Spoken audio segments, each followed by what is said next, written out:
What's up, gang? Back again with another YouTube video, and today we are going to be breaking down chapter 11 of my brand new book, The Simplicity and Complexity of Life.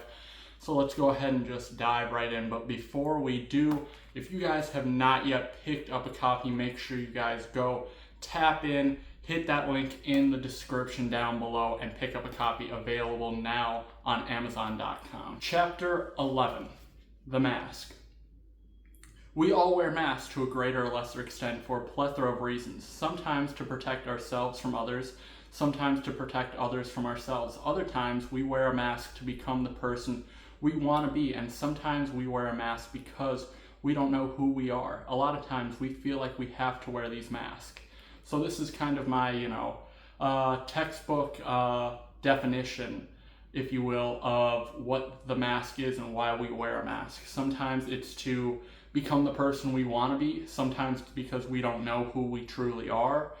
Sometimes it's to protect ourselves from others, to become the person that we need to be to survive and that other people want us to be. And sometimes it's to protect others from ourselves, from who is truly under the mask and who's truly on the inside.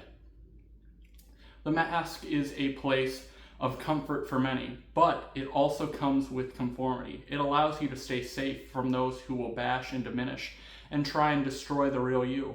Like I was kind of saying earlier, the mask is a place of safety and sanctuary for a lot of people. A lot of people put on that mask to try and please and abide by the rules that other people set for them, or the standards that people set for them.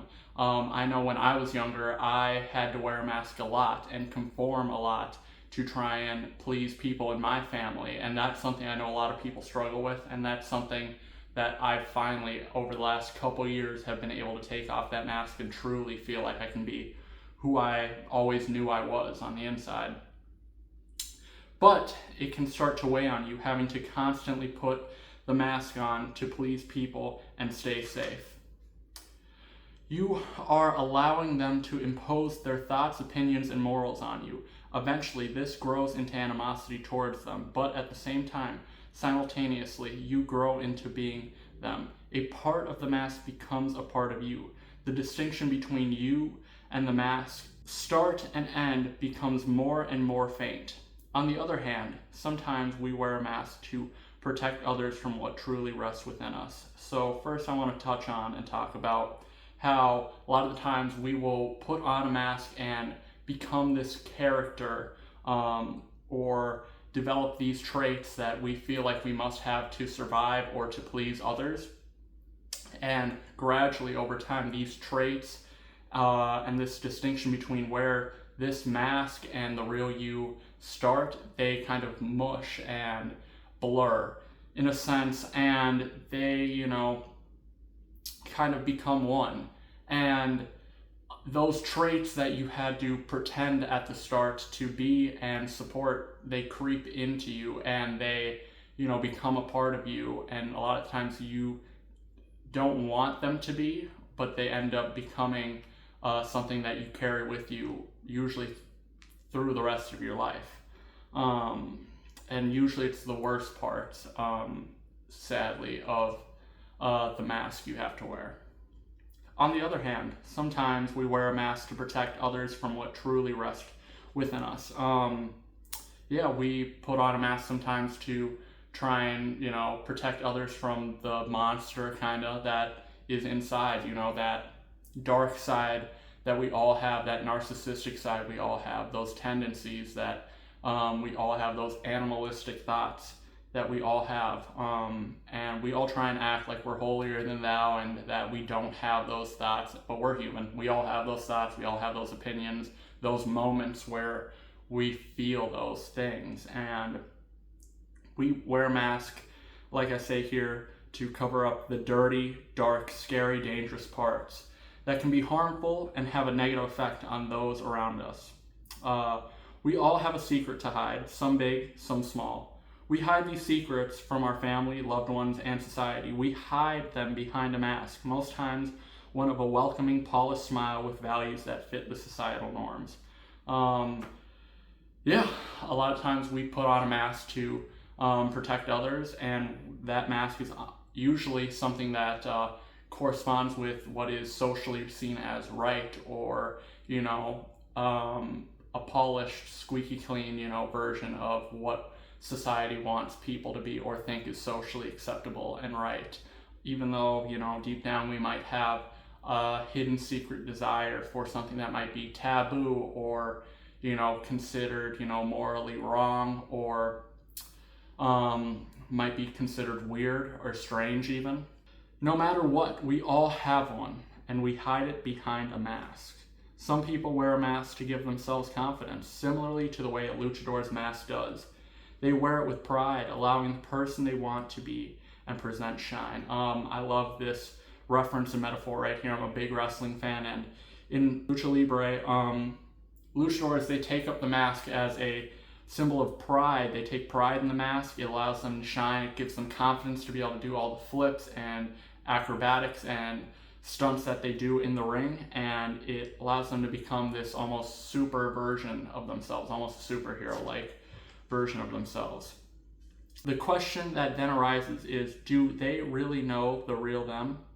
If you feel like the real you only when you wear a mask, is that really you?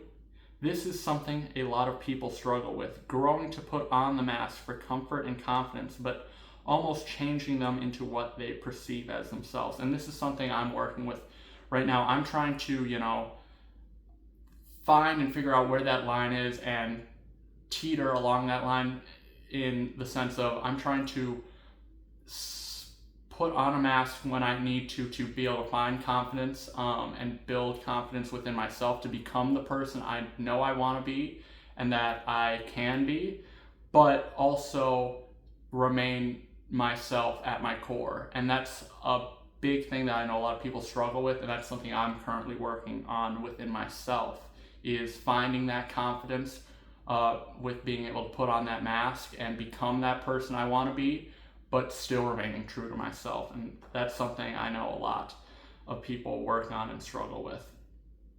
Because wearing a mask is not always negative, and not always for survival. Sometimes it's for hunting and can bring positive things along with it. We can use it to our advantage. A mask can give you power like no other, allowing you to blend in, camouflage, and mirror the best parts of your predecessors, opponents, and victims, allowing you to become the person you want to be, and it sometimes need to be to achieve certain goals. You must play the game. We all are, but very few realize and accept it. We all are playing the game in this life. We're all trying to get ahead, and we're all just trying to do what's best for us and the people we care about. And some people, realize that, and other people are naive to it.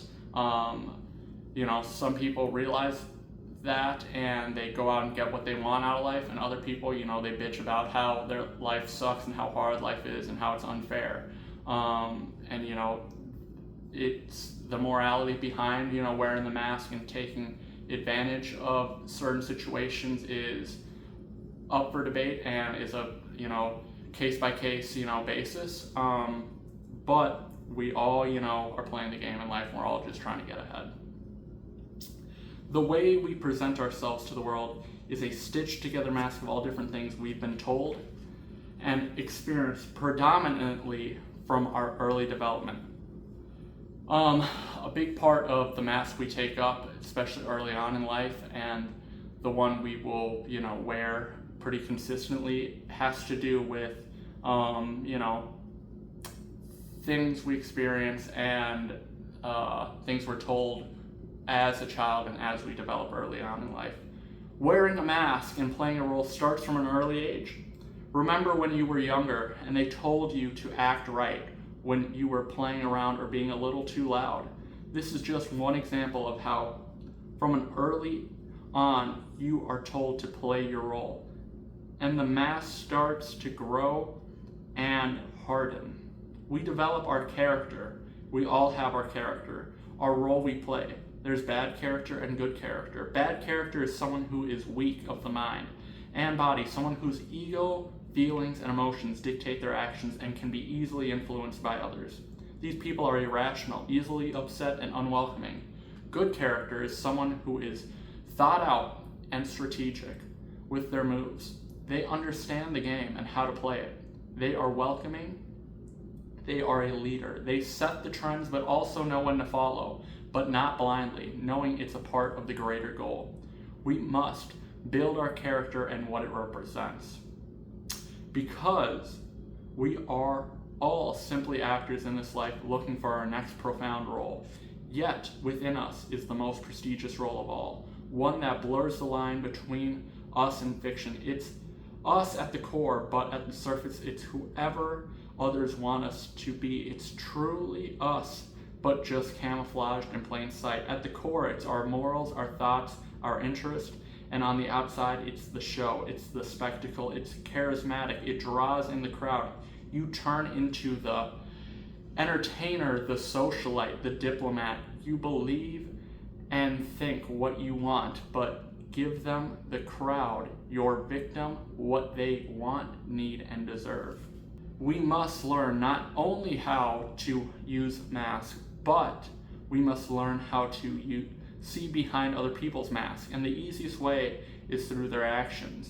Look at how people react to certain things. What expressions and body language they display are often tells of what truly is under the mask.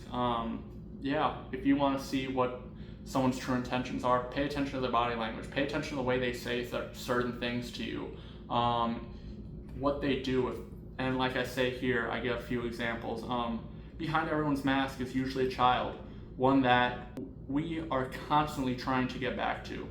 They most times are scared and just looking for acceptance and love. When looking at and dissecting people's actions, they most often stem back to those of early childhood, things, actions, and events that mold us and influence the mask we take up. Some examples are, if someone gets mad at you and then tells you they don't know what came over them, take that as a sign. It's a pattern. It's going to most likely happen again. That is something, that right there is something where the mask is slipping and they're showing that real you, and they don't want you to see that.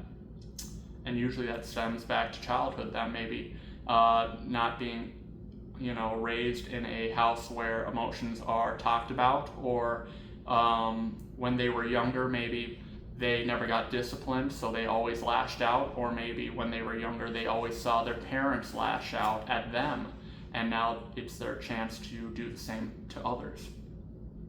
Or let's say someone constantly demands a lot of others. It's often because they don't feel as though they are enough. Or let's say if someone bashes or demoralizes someone else's lifestyle or morals, it's often out of envy of not being able to have that, so they bash and diminish it, and those who have it, virtue signaling to make themselves feel more at ease for not having it.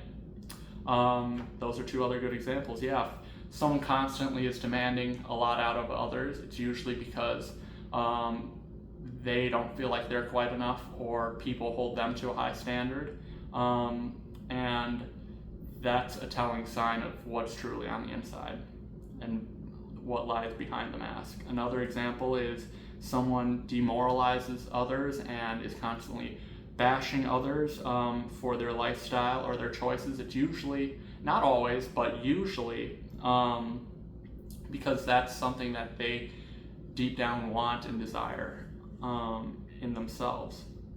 The only person that truly knows who's under the mask is you, but sometimes even you have to try and find it. I just want to finish that off by saying it's so important that we not only know how to find who is behind the mask that we wear, but be able to recognize and tell and distinctly, separate others from the real them and the mask they wear, because that will give you the edge so much in life, and being able to, peel back other people's mask is such an important skill in life, to be able to see the real people behind the mask, because we all wear masks in this life and we all have something to hide. That was it for chapter 11. If you guys did enjoy this video, make sure you guys go pick up a copy of my brand new book, The Simplicity and Complexity of Life, link down in the description below. Really helps me out, really helps out the channel. And till next time, peace out.